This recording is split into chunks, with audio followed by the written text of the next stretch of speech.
Never forget, January 6, 2025, isang taon simula nung pinalayas ng PCDA ang mga pamilya sa loob ng Camp John Hay. Ano ang lagi nilang sinasabi sa iba't ibang news outlet maging sa mga interviews nila noon?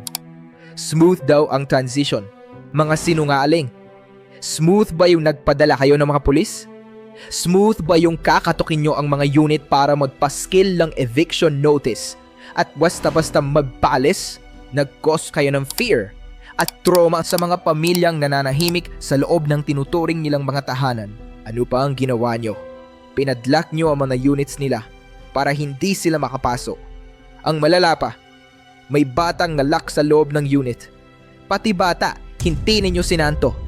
Mga walang puso, walang kaalam-alam ang mga tao doon na mawawala na sila ng tahanan. Wala man lang due process. Kahit simpleng warning o pasabi bago nyo sila paalisin. Wala. Ni hindi nyo man lang nga sila kinausap. PCDA. Ilang beses silang nanawagan sa inyo. Pero dead ma lang kayo, di ba? Naglabas lang kayo ng official statement sa social media na hindi naman nakatulong sa kanila. Pati sa presidente ng Pilipinas, nanawagan na rin sila para humingi ng tulong. Imagine, umabot sila sa ganyan dahil sa ginawa ninyo.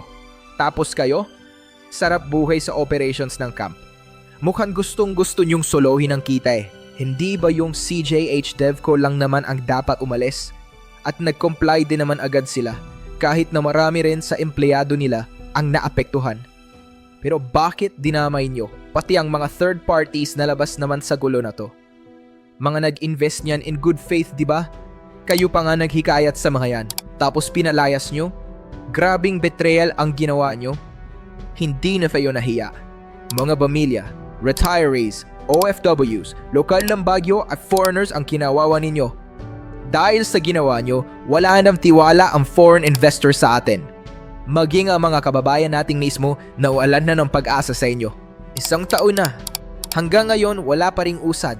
Wala pa rin silang nakukuhang kahit na anong tulong o sagot mula sa inyo, BCDA.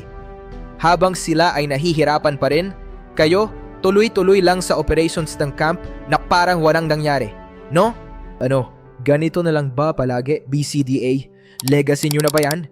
Ang mambiktima para sa pansarili ninyong interes? Ito ang tatandaan ninyo. Kahit ilang taon pa ang lumipas, hindi namin kayo titigilan. Hindi bulag ang taong bayan. Sa dami at patong-patong na issue tungkol sa inyo, hindi namin kayo makakalimutan singilin at panagutin. Pagbabayaran nyo rin ang ginawa nyo, BCDA.